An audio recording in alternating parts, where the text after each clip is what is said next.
皆さん、こんにちは。福井外国人材受け入れサポートセンターの田中でございます。第2回就職活動セミナーということで、前回の第1回に引き続き、就職活動のことについて、皆さんにお話ししていきたいと思います。よろしくお願いします。今回の内容なんですけども、3番と4番ということで、企業とはというお話をまずさせていただきます。この世界、この国にですね、たくさんある企業があるんですけども、この企業がどんな種類があるのかというようなお話をさせていただきたいと思います。で、4番目にですね、今年の3月15日に、我々のセンターが主催いたしますオンラインの合同企業説明会について、簡単に説明をしたいと思います。これまた詳細はですね、もっともっと詳しい説明はまた今後していこうかなというふうに思っております。はい。ではまず、企業とはということで、日本の、企業、会社についてちょっとお話ししたいと思います。日本の会社はですね、まず長期雇用ということで、一人が、一つの会社に入ったら、ずっと長いこと働いてですね、20年、30年、40年と働いて、で、60歳とか65歳になったら、定年という形で、それで一回辞めるということになるということで、長いこと、働く、長いこと、雇ってもらうというようなことで、成り立っております。最近はですね、徐々に変わりつつあって、長いこと、働くっていうことがちょっとね、変わりつつありますけど、やっぱりね、今もまだまだ、長いこと働く、一人は一社でずっと働く、みたいな感じの考え方が結構多いです。あとですね、やっぱり、個人個人の、考え方とかっていうよりも、やっぱり組織として、どういうふうに働いていくか、どういうふうにお金を稼いでいくかというような考え方の方が、強いかなというふうに思います。なので、組織重視ということなので、なかなかですね、会社の中に入っても、自分の考えをこう言うということがなかなかできないというような会社が割と、日本の大きい会社、古い会社っていうんですかね、そちらの方では結構あるということになります。逆に、ベンチャー企業と言われるですね、若い方がスタートしたような、ちっちゃいけども、若い人が集まって、仕事してるみたいな、そういうような会社だと、一人一人の考え方が重視されるということがあるかなというふうに思います。で、次なんですけど、多くの会社は、未だにですね、やっぱり新卒一括採用ということで、大学を卒業してすぐ、働く、方を、春とかにですね、ガバッと、たくさん何十人も取って、で、そこから、育てていって、長期雇用していくというようなこと、こちらがやっぱり未だに行われていることが多いかなというふうに思います。これの反対はですね、通年採用、だから一年中いつでも採用活動しているというようなこととか、またですね、初めて入った会社というわけではなくて、やっぱり2社目とか3社目とかっていうことで転職ですよね。職業が変わった方は、を受け入れるというようなことで、その反対で言うとそういう形がありますけど、やっぱり今はもう、日本で一番多いのはやっぱり新卒一括採用ということになるかなと。特に大企業ですよね。大きな企業になると、それが未だに行われているかなというふうに思います。次ですけど、日本の会社のやっぱり一番の特徴は、入社後に、配属や仕事内容が決まるということで、その各一人一人がですね、大学でどんな勉強をしてきたかとか、どういう性格の人かとかっていうことはね、あまり、気にしないでですね、入ってみて、で、その人が実際どんな人かなっていうのを会社の方でですね、チェックしてみて、で、半年とか1年とか経ってから配属が決まるみたいな。そういうような形が結構あります。なので、結構大学の方ですね、私こんな勉強してきたんやっていうことをね、留学生の方結構アピールすることあるかなと思うんですけど、意外と会社の方はその辺あんまり気にしていなくてですね、この人が実際入ったら、じゃあその後、研修とかですね、をやってみて、で、その研修の中で、実際どんな風な人かということをちょっと考えて、じゃあこの人にはこんな仕事をしてもらおうみたいな。そういうような形で入ってから決めるということが多いです。これの反対がですね、やっぱり日本型ではなくて、ジョブ型雇用と言われるもので、欧米でよくあるやつなんですけれども、仕事の内容が先にビシッと決まっていて、この仕事ができる人を採用するというような形になります。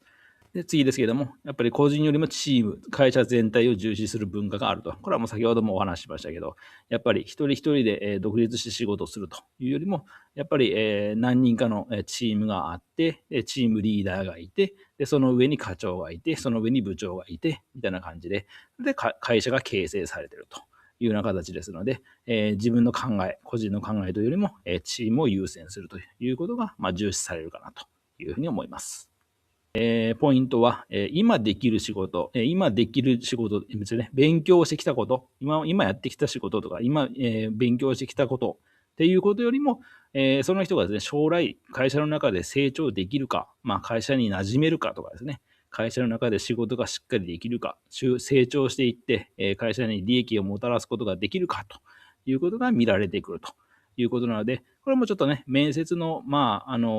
ヒントになるかなというふうに思います。今私がこんな仕事してますとかね、こんな風な勉強してきましたと、会社にこんなことが貢献できますということはね、あんまり会社は気にしていないということです。それよりもですね、私はこんな性格で、こんな風にチームとして溶け込んで、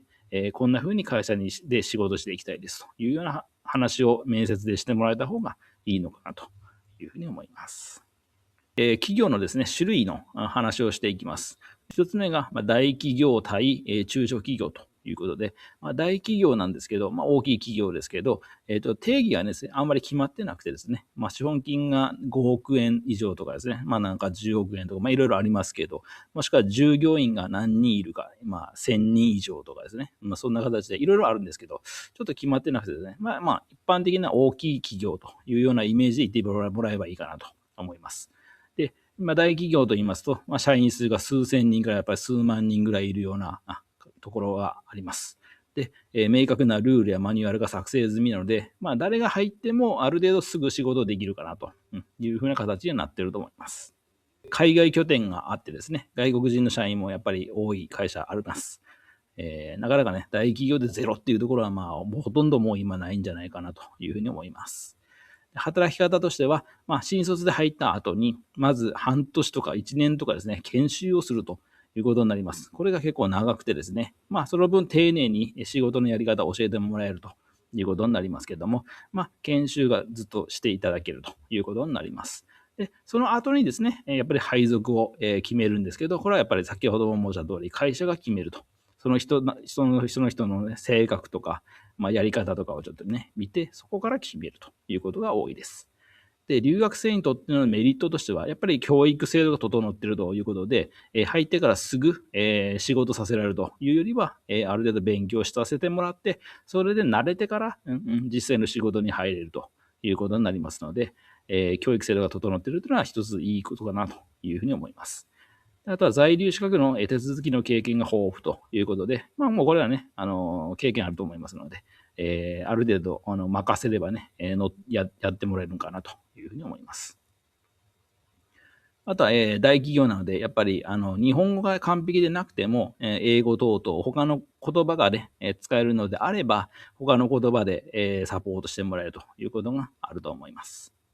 留学生にとっての注意点なんですけど、やっぱり採用人数が多くて競争が激しいということは言えます。大きな企業になると1000人とか2000人とかね、同時に取って、でそこから、どれだけ使える人なのかというのを、選別していって、で使えないということになればやっぱり出世できないということになりますし、クビということにはならないんでしょうけどね、やっぱり競争生き残っていかないと上には上がれないということなんで、非常に大変かなというふうに思います。であとは、エントリーシートは面接が重視され、回数も多いということで、大企業はですね、エントリーがやっぱりとても多いです。数万人というか数十万人っていう方が、この会社に入りたいと思って、とりあえずエントリーしますので、そこから減らしていくのはね、なかなか、エントリーシートとかが面接を何回もしないとできないので、結構面接も3回、4回、5回というふうに多いという会社もあります。でその度にいろんな、立場の人から面接されて、いろんな内容を聞かれますので、結構大変やというふうに思います。であとは、この会社に合うのかどうかっていうですね、その社風に合うのかどうかっていうのはやっぱり強く見られると思います。で、先ほどから申し上げている通りね、チームでやっぱり仕事しますので、このチームで仕事できるのかどうかっていうようなところがね、やっぱり強く見られるというふうに思います。次、大企業に対して中小企業の方なんですけども、中小企業はね、やっぱりもう数人から数百人ぐらいの数の従業員がおるということで、やっぱり特徴は、社長とかね、上司とかの距離がやっぱり近いですし、大企業だと社長から下にずっとね、事業本部長とか部長とか課長とかでこうダーッとたくさんあるんでしょうけど、まあ、中小企業になるとね、社長の下に部長がいて、その下に、リーダーがいて、でも自分みたいなね、感じで、結構階層がね、距離が近いということがあるので、結構社長の顔を見ながら仕事をできるというのは結構ね、やりがいに感じられるところかなというふうに思います。で、あとは、中小企業なんですけど、だからといってね、弱いというわけではなくて、やっぱり特定の技術、分野に強い会社が多いということで、特許とかを持っていてですね、やっぱりその会社でしかできない仕事っていうのが結構あるということなので、ね、大企業からも、飲み込まれずにですね、中小企業なんですけど、生き延びることができるという会社が結構あるかなというふうに思います。で、働き方なんですけど、一人が複数の仕事を担当するということで、大きな会社ですとね、やっぱり営業職といえば営業のことだけするんですけれども、なかなか中小企業ですとね、一人一行の仕事をずっとやってるというわけにはいかないので、まあ、営業しながら人事やるとかね、経理やりながら事務もやるみたいな感じで、いろんな仕事をやらせてもらえるということなので、やりがいはあるかなというふうに思います。まあ、大変なところもあると思いますけどね。で、あとは若いうちから重要な仕事を任される可能性がやっぱり高いということになります。若いうちからですね、この人、仕事やれるなということになれば、抜擢されて、重要な仕事をやらせてもらえると。いう可能性も非常に高いかなというふうに思います。大企業だとですね、やっぱりいきなり、最初からこう、めきめきと伸びていくみたいなのはなかなかやっぱり難しいですね。留学生にとってのメリットなんですけど、やっぱり留学生の年の強み、語学力とか、海外の知識とか、やっぱりそういう形を評価してくれるということがあります。で、通年採用の可能性がやっぱり高いということで、もう春に、大体決まってしまったら1年間その後誰もね、入れないというわけじゃなくて、春にもやって、秋にもやって、冬にもやってみたいな感じで、いつでもね、入れる、会社にね、内定をもらえるという可能性がね、高いです。あとですね、内定までのスピードが速いということで、まあね、1ヶ月とか2ヶ月で決まっちゃうというようなこともあり得ますので、すぐ仕事が決まるという意味では中小企業いいんじゃないかなというふうに思います。で、留学生にとっての注意点なんですけど、言語がですね、日本語を使うということが非常にあるのかなと思います。なので、日本語能力が強く求められる状況がね、やっぱり多いかなと思いますので、そこはちょっとね、覚悟しないといけないかなと。というふうに思います。で、研修の制度がやっぱり少ないということはあります。なので、1年とかね、半年とか、ずっと勉強しているというわけではなくて、これを逆に言うとね、すぐ、現場で仕事ができて、任されると、いうことでもありますので、力を試すというきっかけにもすぐなれるかなというふうに思います。で、あとは、在留資格の申請ですね。そちらの経験がちょっと少なかったり、もしくはなかったりとかっていうような会社もありますので、ちょっとね、自分の方でも気をつけて、仕事をする必要はあるかなというふうに思います。あとは同僚に外国人が少なかったり、もしくはいなかったりというような時もあります。その可能性もあるので、まあ、その会社でね、自分が一番最初の外国人やということでね、頑張るというのも一つありかなと思います。次なんですけど、2本目の対立軸として B2B か B2C かっていうのがあります。で B2B っていうのが、まあ、取引をする相手がですね、会社ということで、会社間の、取引がメインになっているというのが B2B の会社かなというふうに思います。なので、一般的にですね、テレビ CM とか、ね、ネットの CM とかをする必要がないんですよね。普通の会社さんとの仕事をするので、一般の消費者とね、から、知られる必要があんまりないので、CM とかはしてないけども、なので一般的な有名じゃないんだけど、ちゃんとね、規模が大きい、しっかり仕事をしているという会社さんがあります。で、働き方としては、会社と会社の取引なので、仕事上のやり取りが外部からはあまり見えないということで、一般の方からは見えないところで仕事してるけども、しっかりすごいね、金額で仕事しているというようなことはあります。で、自社にとってね、特殊な技術、特許などがあると、相手の会社さんとね、有利に取引ができるということで、なので、B2B ね、中小企業だからといって弱いということは決してないということは言えます。で、留学生にとってのメリットは、一般のね、日本人の人に仕事するわけではないので、日本語能力がちょっとね、弱くても、英語なりなんなり、他の言語で対応できる場合があります。なので、日本語能力が必ずしも絶対に必要かというと、そうではないということになります。で、留学生にとっての注意点なんですけど、これ一つですね、これまでの歴史や経緯を勉強する必要があるということで、例えばですね、相手の会社がどのような会社なのかとか、どのような、例えばね、過去にね、不祥事を起こしたのか、悪いことをちょっとしちゃったとかね、そういうようなところをね、ちょっと勉強する必要があったですね。一般の消費者相手に取引するのではないので、相手の会社のこともしっかり知る、自分の会社のことも知る必要があるということで、結構ね、この辺、日本人でもね、やっぱり知らない人いますので、この辺もしっかり、入ってからで大丈夫だと思いますけれどもね、留学生さんにはね、勉強してもらう必要があります。で、あとは、一般の方からね、見えないということなんで、結構会社を見つけること自体が大変っていうことはあります。なので、業界研究と呼ばれるものをね、しっかりして、この会社さん全然名前有名じゃないけど、すごい会社だなということで、しっかり掘り出してね、会社を見つけてもらいたいなというふうに思います。B2C なんですけど、こちらは先ほどと違って、全体のね、一般の消費者に向けた取引をしているということで、食べ物を作ってるとかね、そういうようなことですよね。そんな感じで、誰の目にも、触れるような会社なので、実はね、会社の規模はちっちゃいと、意外とちっちゃいけども、とっても有名な会社みたいな会社はあります。なので、これがね、B2C の面白いとこかなと思います。で、働き方ですけど、取引相手が一般の消費者、もうすべての、例えば日本人、すべての日本に住むような人っていうことになるので、何を求められているのかっていうことを常に意識しているという必要があります。で、広報をね、間違えると炎上するリスクがあるということで、ここ最近の、形ですけどね、ちょっとね、間違えたようなことしちゃうと、問題視されてしまうということがあります。で逆にね、思わぬ形でバズる時もあるということで、結構ね、全然違うような形で人気が出たりとかっていうようなことも結構ある話ですね。で、留学生にとってのメリットなんですけど、仕事を進めていく上で多様性が求められる状況があると。これ必ずあると思います。B2C の場合はですよね。なので、今までと違う商品開発をしたり、売り出し方をしていくとかっていうようなところで、留学生さんのね、いいところが発揮できるんじゃないかなというふうに思います。例えばね、ポテトチップスの味をね、商品開発するという時にね、やっぱりちょっと日本人じゃ思いつかないような料理の味を出すとかね、もしくはね、海外ではこんな味が受けてるとかね、そんな感じのことをね、出していければね、留学生にとってのメリットあるんじゃないかなというふうに思います。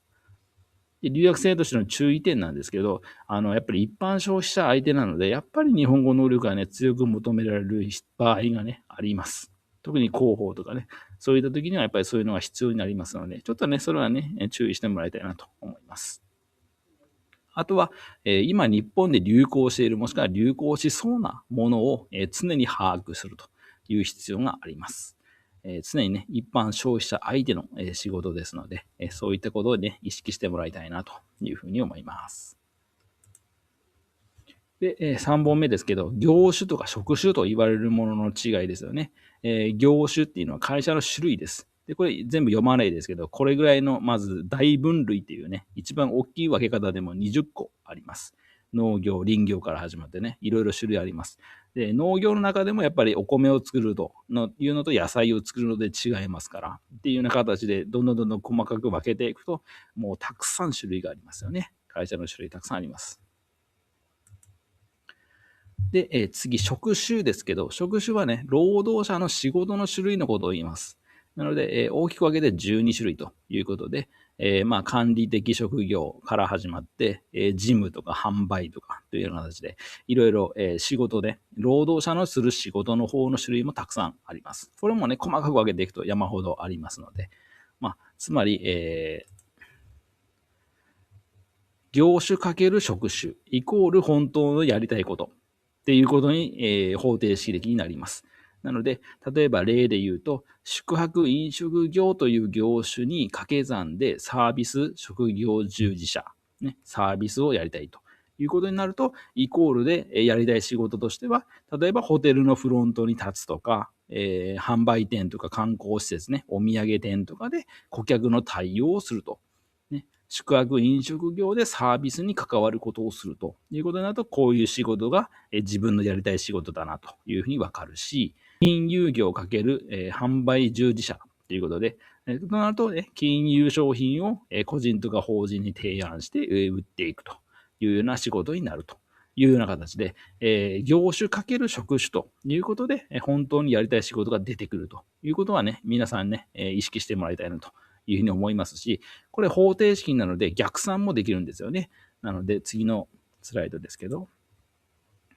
本当にやりたい仕事イコール業種×職種という考え方もできます。なので、例を出すと、例えばね、本当にやりたい仕事、私がやりたい仕事は新聞記事を書きたいことだと。いうことになると、